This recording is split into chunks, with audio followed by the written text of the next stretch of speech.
pessoal, uma boa tarde a todos, tudo bem com vocês? Gente, que espetáculo, né, que essas meninas nos apresentaram. Eu e a Luciana estávamos ali, né, a Luciana só conversando. Muito bacana, viu? Parabéns pelo trabalho de vocês, é esplêndido, assim, muito bacana.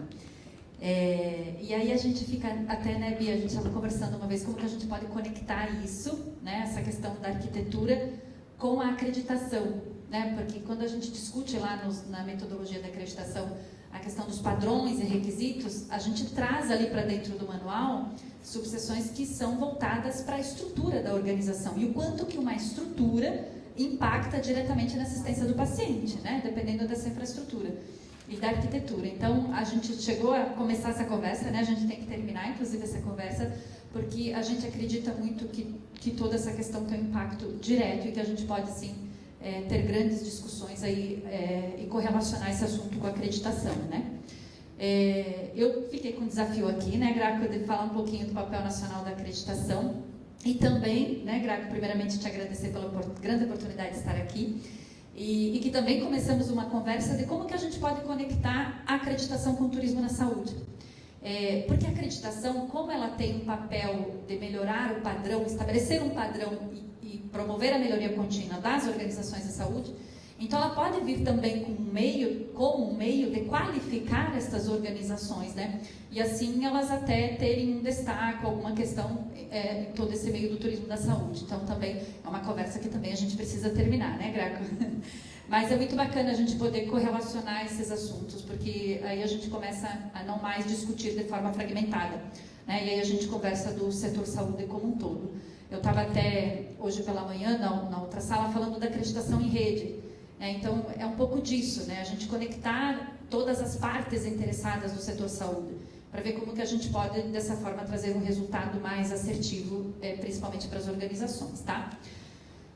Mas trazendo agora, fazendo um gancho aqui, então, com a acreditação, a metodologia ONA de forma específica. Só para vocês conhecerem um pouquinho, não sei se todos vocês têm oportunidade de conhecer, mas hoje no Brasil, a metodologia, ou qualquer metodologia de acreditação, a gente não tem a obrigatoriedade, né? É um trabalho voluntário. As organizações, elas participam de um modelo, de uma metodologia de acreditação de forma voluntária, elas tomam essa decisão e buscam lá, no caso da ONA, um organismo acreditador para que elas possam, então, colocar isso em prática. Então, aqui nesse slide, basicamente, é todo o fluxo de como que ele acontece, quais são as etapas do processo aí da acreditação para que vocês possam conhecer um pouquinho. Então, vai desde aquele momento da tomada de decisão da organização, se ela quer ou não buscar a metodologia, até o momento em que, de fato, ela toma essa decisão, busca qual a IAC que ela quer colocar em prática a metodologia, e depois perpassa aí por toda uma fase burocrática, que a gente chama que é de agendamento, né? É um momento em que a gente realiza lá, organiza com a organização, organiza o processo lá com a instituição de saúde, como que vai acontecer essa visita de acreditação, até o momento em que os avaliadores vão lá, de fato, avaliar. Tem um relatório e depois, por fim, a validação, homologação de todo esse processo e a emissão do certificado. E aí, todo esse processo, ele só tem muito sentido, né, se existir uma entrega de valor para aquela organização. Porque o que acontece? Um relatório da acreditação, de uma avaliação, ele tem que direcionar a organização, concorda? Né? Ele não pode ser simplesmente... Quando a gente fala de uma avaliação externa, uma avaliação da terceira parte, significa que eu tenho um grupo de avaliadores que está indo até a minha organização para verificar se a minha organização atende ou não um determinado padrão. Então, eu não posso simplesmente considerar uma visita e um ponto final e eu não dou continuidade a isso. O relatório da avaliação ele tem que fazer sentido, ele tem que direcionar a organização, tem que ser um tomador de decisão. Então, isso é o que vai fazer com que o processo tenha continuidade. Hoje, para vocês terem uma ideia, tem só um estado que não tem nenhuma organização acreditada, que é o Acre, mas se a gente for olhar por região, reparem ali como que a região norte tem um número muito pequeno de organizações acreditadas. Lógico que também, se a gente for olhar a proporção de organizações que existem, também é onde a gente tem um número menor. Mas seguidas ali do Nordeste, Centro-Oeste e do Sul do Brasil, são as regiões que a gente tem hoje ali em torno de 13%, 12%, e a região Sudeste, que é o que eu estou mostrando aqui também nesse próximo slide, é onde tem a concentração maior, né? Mas assim, se a gente se perguntar assim, por que as regiões, por que a região Sudeste tem a concentração maior e as outras regiões elas não têm? A gente tem vários diagnósticos, né? Inclusive, né, Marcelo, naquela pesquisa lá que foi feita junto lá com a Abrafac, nós conseguimos ter a evidência de que, de fato, o que a gente pensava eram pontos críticos. Mas, assim, a falta de acesso, do conhecimento, a profissionalização em saúde, tudo isso impacta para buscar uma metodologia de acreditação. E tem um ponto muito importante, os profissionais precisam compreender a importância disso, né? Não é simplesmente produzir uma evidência para apresentar no dia da visita. Aquilo precisa fazer sentido. A gente tem discutido muito sobre isso, o quanto que a gente precisa, de fato, rever as metodologias para que elas possam levar para a organização uma jornada e que nesta jornada a organização perceba a entrega.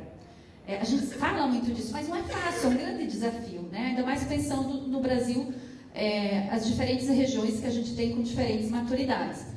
E aí a metodologia da ONA para organizações prestadoras de serviços de saúde, ela tem 3 níveis, justamente para a gente poder oportunizar a acreditação para os diferentes perfis, né? Então tem o nível 1, que ele é mais voltado para a segurança, o nível 2 é onde já se provoca a interação entre todos os processos, e o nível 3, onde a gente busca a excelência em gestão. Mas reparem, vejam que ali no nível 3 a gente tem ali quase 50% de organizações acreditadas no nível 3.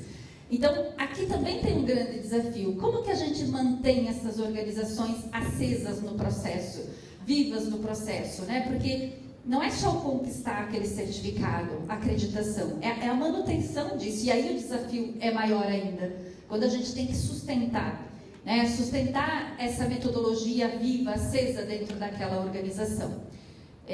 Então, eu trouxe aqui alguns pontos para a gente conversar, aqui para vocês terem um pouquinho de conhecimento, né, quando a gente olha por estado. Lógico que 80% das organizações acreditadas, elas estão dentro desses 7, 8 estados, o que a maior parte deles também está na região sudeste, tá? E aí, se a gente olhar por perfis de organizações, que é o que a gente chama de normas de avaliação, reparem que ali a gente tem hospitais, laboratórios, diagnóstico por imagem, ambulatórios, que também é onde estão concentradas as 80% das organizações acreditadas.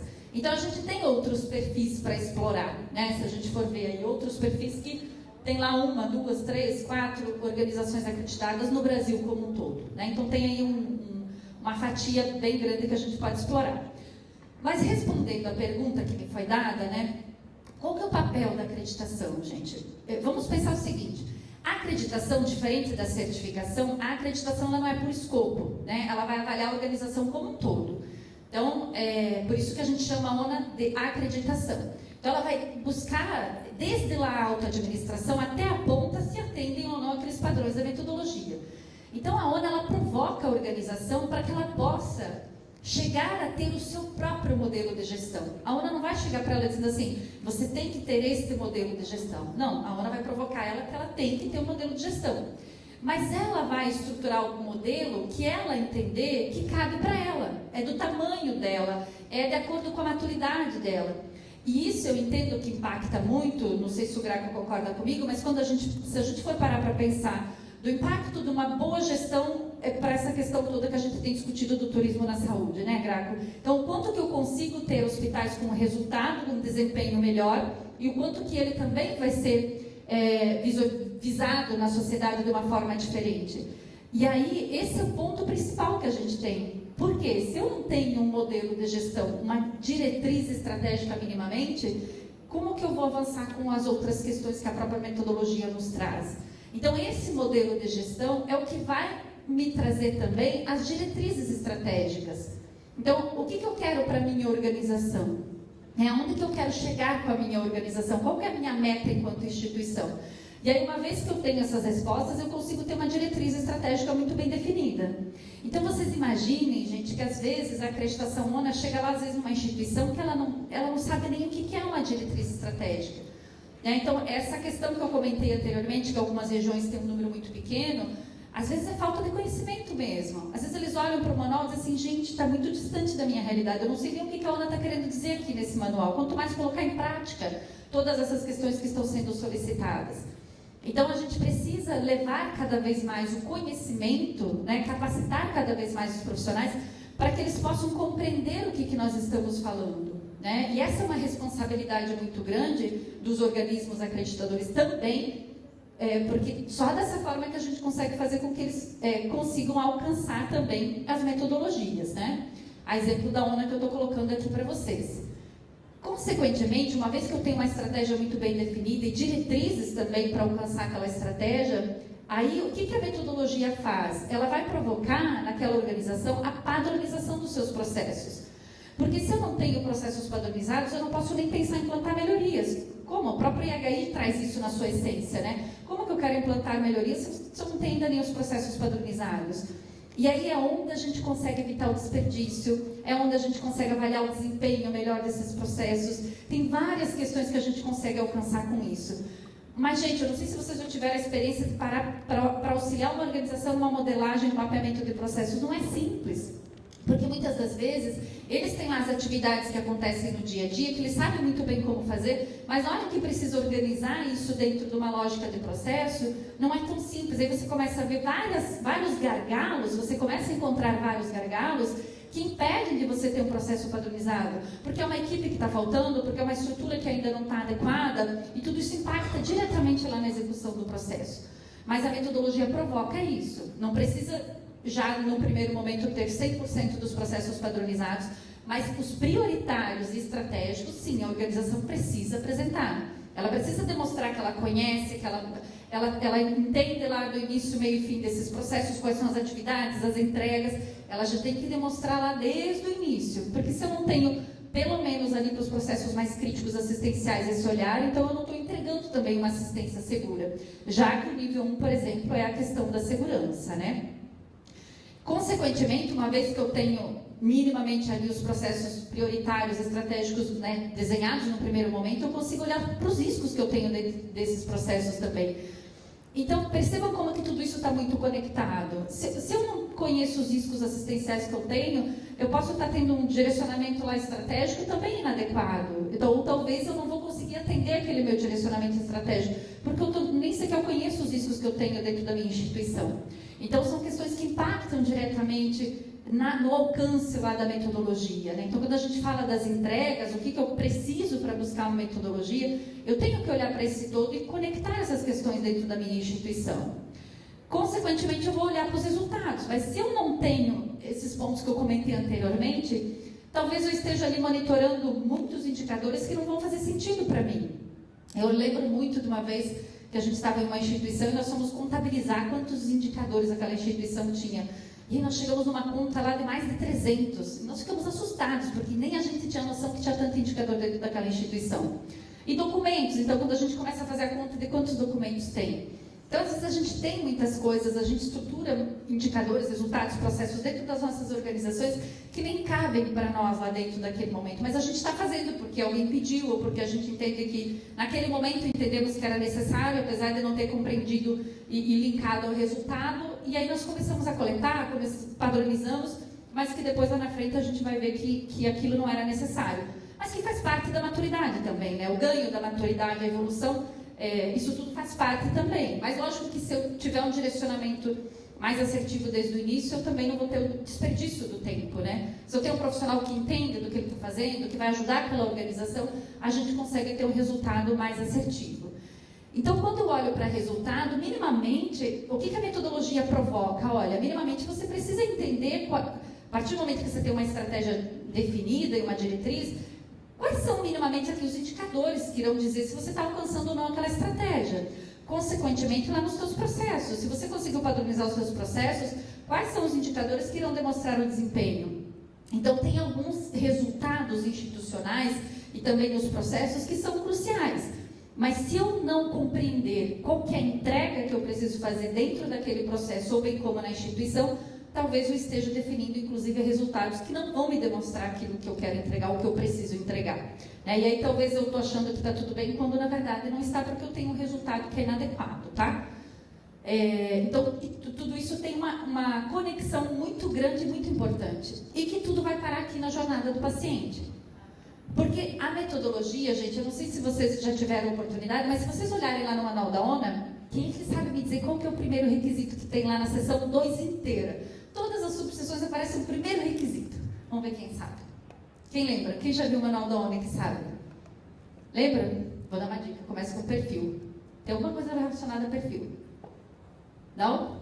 Lembra que aquele indicador que fala assim, levantamento do perfil assistencial?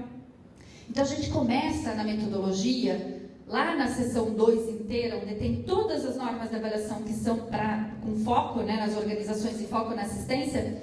O que a gente diz primeiramente? Eu tenho que conhecer o meu paciente. Se eu não conhecer o meu paciente, como que eu vou trabalhar toda uma jornada segura para ele? Então eu tenho que conhecer o perfil desse paciente. A partir do momento que eu conheço o perfil, eu começo a levantar todos os riscos, eu começo a estabelecer os protocolos necessários, eu começo a padronizar, né? Eu estabeleço uma jornada padronizada para aquele paciente. Então, todos esses pontos que eu estou comentando, eles vão impactar diretamente aqui, ó, nessa jornada do paciente, tá? E aí, para a gente fazer com que ele tenha uma jornada segura, se vocês tiverem a oportunidade de em algum momento olhar lá o manual da ONA, vocês vão ver que em cada subseção assistencial, ele perpassa por uma jornada desde esse início até a alta dele. Então, às vezes, essa jornada ela começa muito antes dele chegar até a organização e ela só vai terminar depois, às vezes, quando ele volta lá para a sociedade ou para a casa dele. Mas por quê? Porque no manual ele provoca a organização para ter esse olhar na jornada. Tá? Então, através dos requisitos, a gente consegue fazer com que a organização enxergue tudo isso. E aí, não adianta eu ter todos esses pontos muito bem estruturados se eu não olhar e promover a interação entre todos esses processos. Porque eu tenho os processos administrativos, assistenciais e de apoio, e eu preciso conectar. Então, essas entregas entre esses processos, se as entregas não estão sendo feitas da forma adequada, e aí como é que eu vou saber? Através dos meus resultados. Então, se eu tenho resultados que avalio se vão me dizer se o desempenho do meu processo está bom ou não, irão avaliar se as entregas estão sendo feitas ou realizadas da forma adequada, então eu consigo, consequentemente, avaliar o impacto que esses processos têm lá na minha assistência. Então, é a interação dos processos dentro da instituição. E aí, lá na metodologia também tem essa entrega.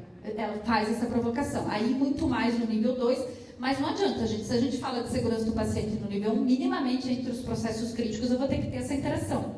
Né? Ela vai acabar sendo obrigatória lá no primeiro momento, porque senão eu não consigo fazer uma entrega da assistência que seja segura, tá? E aí, uma vez que eu consigo, então, olhar para os meus resultados, ter meus processos padronizados, uma estratégia definida, é onde eu vou começar a trabalhar a melhoria.